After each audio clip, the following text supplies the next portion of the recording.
Hello दोस्तों, स्वागत है आप सभी का आपके अपने यूट्यूब चैनल में। आज की वीडियो हम देखेंगे बिहार एसएससी यानी बिहार कर्मचारी चयन आयोग के द्वारा जो वैकेंसी निकाली गई है हाई स्कूल, सिर्फ 10th पास क्वालिफिकेशन इसमें मांगी गई है। आज की वीडियो इस वैकेंसी की डिटेल्ड वीडियो रहने वाली है। ऑनलाइन आवेदन प्रारंभ होने की जो तिथि है वो है 25 अगस्त 2025, मतलब कल की डेट से आवेदन ऑनलाइन होने स्टार्ट हो गए हैं। आवेदन की जो अंतिम तिथि है वो है 26 सितंबर 2025। टोटल 1 महीने का टाइम आपको मिल रहा है एप्लीकेशन फॉर्म को फिल करने के लिए। आज की इस वीडियो में हम डिटेल में देखेंगे कि वैकेंसी में क्या डॉक्यूमेंट्स रिक्वायर्ड हैं और किन किन पदों पे ये वैकेंसी आई है, टोटल कितनी पोस्टें हैं, कौन कौन से वेटेज का लाभ आपको इसमें मिल सकता है। साथ ही इस वैकेंसी से जुड़ी हुई सारी ही डिटेल आज आपको इस वीडियो में देखने को मिलेगी और फॉर्म कैसे फिल करना है, फॉर्म फिलिंग की प्रोसेस भी आगे इस वीडियो में देखने के लिए मिलेगी। तो बने रहिए एंड तक वीडियो के साथ में। सबसे बड़ी बात दोस्तों ये है कि इस वैकेंसी में सिर्फ हाई स्कूल पास लोग ही आवेदन कर सकते हैं। केवल अगर हाई स्कूल ही आपने पास किया हुआ है तो आप एलिजिबल हो इस फॉर्म को फिल करने के लिए। कई सारी पोस्टों पे ये वैकेंसी निकाली गई है, जैसे कि कार्यालय परिचारी, मतलब कार्यालय के जो असिस्टेंट होते हैं वो। विभाग का नाम यहाँ पे आपको देखने को मिल जाएगा। डिटेल नोटिफिकेशन यदि आप पीडीएफ पढ़ना चाहते हो तो उसका लिंक आपको डिस्क्रिप्शन में मिलेगा, वहां से आप पीडीएफ डाउनलोड कर सकते हो। इसी के साथ में किन किन पोस्टों पे वैकेंसी निकाली गई है वो आपको यहाँ पे टोटल देखने को मिलेगी। टोटल नंबर ऑफ वैकेंसीज की अगर हम बात करें तो 3727 पोस्टों पे वैकेंसी देखने को मिलेगी, जिसमें एलिजिबिलिटी ओनली 10th पास, सिर्फ हाई स्कूल पास यदि आपने करा है तो आप इस फॉर्म को फिल कर सकते हो। कार्यालय परिचारी के टोटल 3727 पदों के लिए जो विज्ञापन है वो प्रदर्शित किया गया है। साथ ही में 35% जो 36 आरक्षण वो महिलाओं के लिए रखा गया है। 1216 सीटें जो है वो सीधी महिलाओं के लिए रिजर्व कर दी गई है, 35%। साथ ही इस विज्ञापन में कैटेगरी को लेकर के कुछ इंपॉर्टेंट बातें बताई गई है। इसमें लिखा गया है कि दिव्यांगजन मात्र को जो 36 आरक्षण प्राप्त होता है, मतलब जो डिसेबल कैंडिडेट्स होते हैं तो उनको जो आरक्षण प्राप्त होता है उनके पास राज्य का मूल निवास प्रमाण पत्र होना आवश्यक है। मतलब बिहार का यदि मूल निवास प्रमाण पत्र है तभी दिव्यांगजन उस चीज को अप्लाई कर सकते हैं, अदरवाइज वो जनरल कैटेगरी में उनको एग्जाम देना पड़ेगा। साथ में राज्य की मूल महिला निवासी अभ्यर्थियों को ही 35% का 36 आरक्षण प्राप्त होगा। मतलब बिहार का यदि डोमिसाइल है आपके पास तभी आपको 35% का जो सीधा आरक्षण है महिला आरक्षण वो आपको इसमें देखने को मिलेगा। उपरोक्त सभी रिक्तियां औपबंधिक है, बढ़ या घटाई जा सकती है। मतलब वैकेंसीज जो है वो कभी फिक्स नहीं रहती किसी भी वैकेंसी में, किसी भी पोस्ट में। 3727 पोस्टें यहाँ पे आपको देखने को मिलेंगी। आने वाले टाइम में हो सकता है वैकेंसीज बढ़ा दी जाए या हो सकता है वैकेंसीज कम भी की जा सकती हैं। अब अगर हम बात करें न्यूनतम शैक्षणिक योग्यता की तो ये रहने वाली है आपकी ओनली मैट्रिक पास।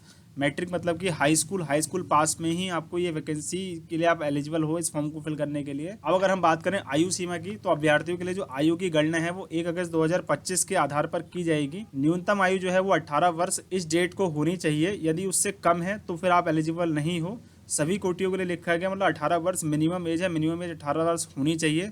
अगर हम बात करें अधिकतम एज की तो अनारक्षित पुरुषों के लिए जो अधिकतम एज है 1/8/2025 को 37 वर्ष से अधिक ना हो। इसी के साथ में यदि हम बात करें ओबीसी और अत्यंत पिछड़ा वर्ग पुरुष और महिला दोनों ही कैटेगरी के लिए तो उनको 3 साल की छूट दी गई है। 40 साल तक उनकी अधिकतम मैक्सिमम एज लिमिट जो है वो रखी गई है। अनारक्षित महिला के लिए 40 वर्ष सेम है और अनुसूचित जाति, अनुसूचित जनजाति महिला एवं पुरुष, मतलब एससी और एसटी कैटेगरी के जो कैंडिडेट्स हैं उनके लिए जो एज है उनके लिए 2 साल और बढ़ाई गई है। मतलब 42 साल अधिकतम उनकी आयु होनी चाहिए। सभी कोटि के दिव्यांग अभ्यर्थियों के लिए उपरोक्त कोटिवार अधिकतम आयु सीमा के अतिरिक्त 10 वर्ष की छूट दी जाएगी। मतलब यदि कोई ओबीसी कैटेगरी का विकलांग पुरुष अभ्यर्थी है तो उसकी जो अधिकतम एज सीमा है वो 50 वर्ष होगी, क्योंकि 40 वर्ष उनको ओबीसी का लाभ मिलेगा, प्लस जो कोटिवार अधिकतम दिव्यांग अभ्यर्थी हैं उनको 10 वर्ष की एडिशनल छूट दी जा रही है। इसमें एक नोट इसमें लिखा गया है कि आयोग द्वारा हाई स्कूल या समतुल्य प्रमाण पत्र में अंकित उम्मीदवार की जन्मतिथि मान्य की जाएगी।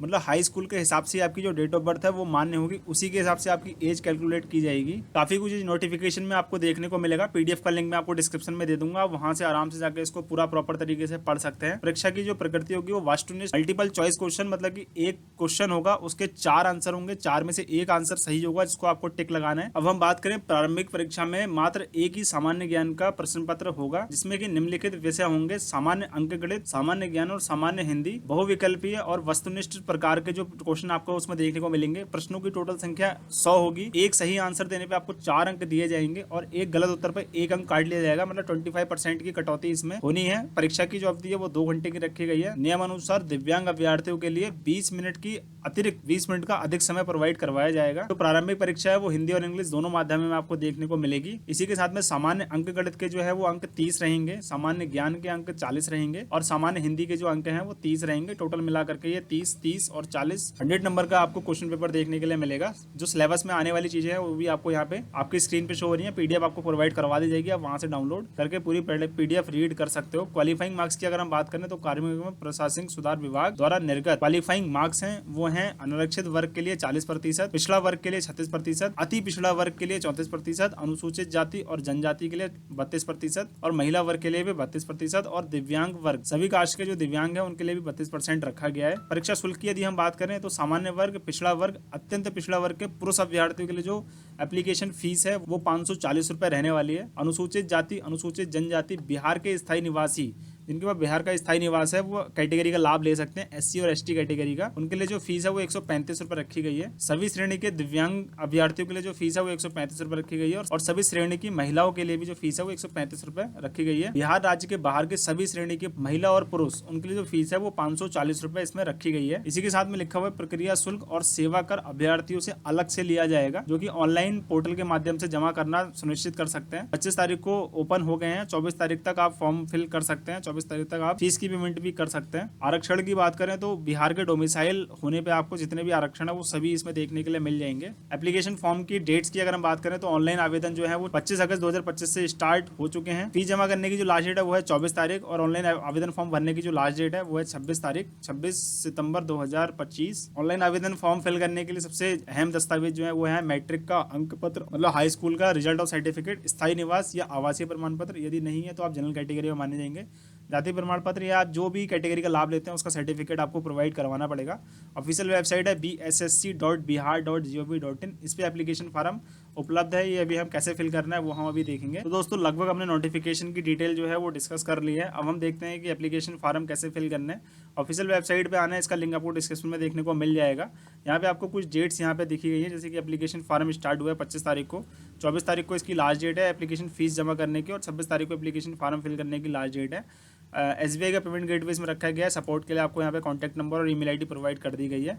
स्टेटस वगैरह देखना चाहते हैं तो यहाँ पे क्लिक करेंगे तो उसका आपको दूसरा लिंक दिया गया है, उसमें आप ट्रांजैक्शन स्टेटस अपना देख सकते हैं वहाँ जा करके। ICICI का गेटवे रखा गया, उसका कस्टमर सपोर्ट जो है नंबर वो आपको यहाँ प्रोवाइड करवा दिया गया है। वेबसाइट रिलेटेड अगर कोई इशू आता है इस मोबाइल नंबर पर आप संपर्क कर सकते हैं। इसमें एक नोट दिया गया है कि कैंडिडेट को सलाह दी जाती है कि वे विज्ञापन को पूर्ण रूप से पढ़ें तथा आवेदन करने से पहले अपनी पात्रता को सुनिश्चित कर लें। यहाँ पे आपको एक बटन दिया गया है क्लिक हेयर फॉर रजिस्ट्रेशन, नया रजिस्ट्रेशन करना है तो इस पर क्लिक करना है।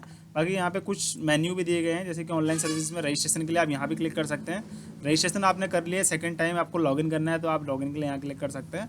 रजिस्ट्रेशन नंबर यदि आप फॉरगेट, अगर आपने रजिस्ट्रेशन कर लिया रजिस्ट्रेशन नंबर भूल गए हैं तो उसके लिए इस वाले लिंक पे क्लिक करना है। और रजिस्ट्रेशन का जो पासवर्ड है वो भूल गए हैं तो उसके लिए आपको यहाँ पे लिंक दिया गया है, इस पे आपको क्लिक करना है ताकि आपका पासवर्ड जो है वो रिट्राइव हो जाएगा। तो सबसे पहले हमें रजिस्ट्रेशन करना है तो हम रजिस्ट्रेशन वाले लिंक पे क्लिक कर देते हैं। रजिस्ट्रेशन वाले लिंक पे क्लिक करते ही आपके सामने एप्लीकेशन फॉर्म जो है वो ओपन हो चुका है। इसमें आपको एप्लीकेंट का नाम एंटर करना है, उसके बाद उसका जेंडर मेल फीमेल या ट्रांसजेंडर जो भी है वो आपको यहाँ पे सेलेक्ट करना है। डोमिसाइल वो बिहार स्टेट, अगर डोमिसाइल है तो यस, अदरवाइज नो कर देना है। कैटेगरी आपकी क्या है वो आपको यहाँ पे चूज करना है। यदि आप यस करेंगे तभी आप कैटेगरी चूज कर सकते हैं, यदि आपका डोमिसाइल है तो। नहीं है तो नो करना है तो आप कैटेगरी आपका ऑटोमेटिकली जनरल जो है वो अनरिजर्व सेलेक्ट हो जाएगा। कास्ट क्या आती है आपकी वो आपको यहाँ सिलेक्ट करना है। क्या आप क्रीमी लेयर से संबंधित हैं, यस है तो यस करना है, नो है तो नो करना है। पर्सन विद डिसेबिलिटी अगर कोई PH है तो वो यस करेगा, अदरवाइज सिंपली इसमें नो करना है।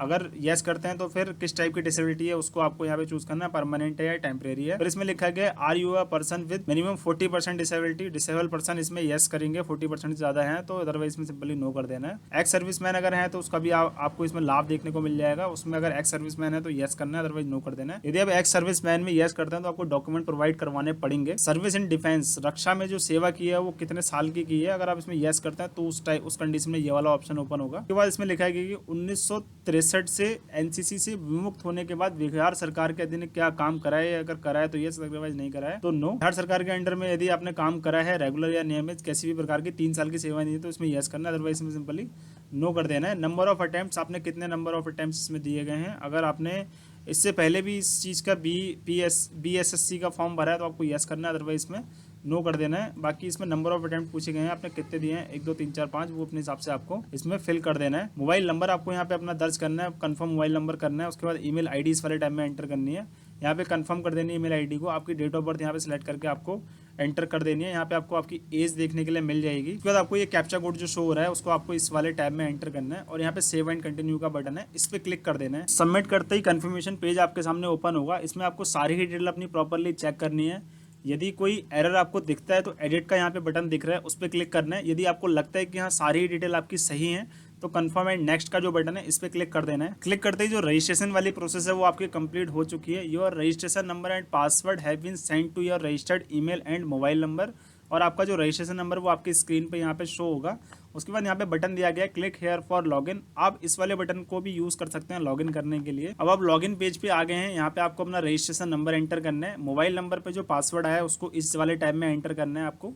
उसके बाद जो ये कैप्चा कोड आपको दिख रहा है उसको इस वाले टाइम में आपको एंटर करना है। सारी डिटेल प्रॉपर्ली फिल करने के बाद यहाँ पे लॉगिन का बटन दिख रहा है, इस पर क्लिक करना है। लॉगिन होते ही कुछ इस टाइप का इंटरफेस आपको देखने को मिलेगा। यहाँ आपको आपका रजिस्ट्रेशन नंबर शो होगा। साथ ही इसमें टोटल 6 स्टेप्स हैं जो कि आपको कंप्लीट करने हैं। पहला स्टेप है पर्सनल डिटेल का, सेकंड स्टेप है पेमेंट प्रोसेस का, थर्ड स्टेप है एजुकेशनल डिटेल्स का, फोर्थ स्टेप है फोटो एंड सिग्नेचर का, फिफ्थ स्टेप है अपलोड लाइव फोटो, आपकी लाइव फोटो अपलोड होनी है इसमें, और 6 स्टेप है इसमें एप्लीकेशन फॉर्म प्रिंट करने का। तो सारे ही स्टेप्स आपको कंप्लीट करने हैं। पर्सनल डिटेल वाला जो टैब है उसमें एप्लीकेंट नेम आपको यहाँ पे दिखेगा। इस वाले टैब में आपको फादर नेम एंटर करना है, यहाँ मदर नेम एंटर करना है। सारी डिटेल आपको हाई स्कूल की मार्कशीट के अकॉर्डिंग एंटर करनी है।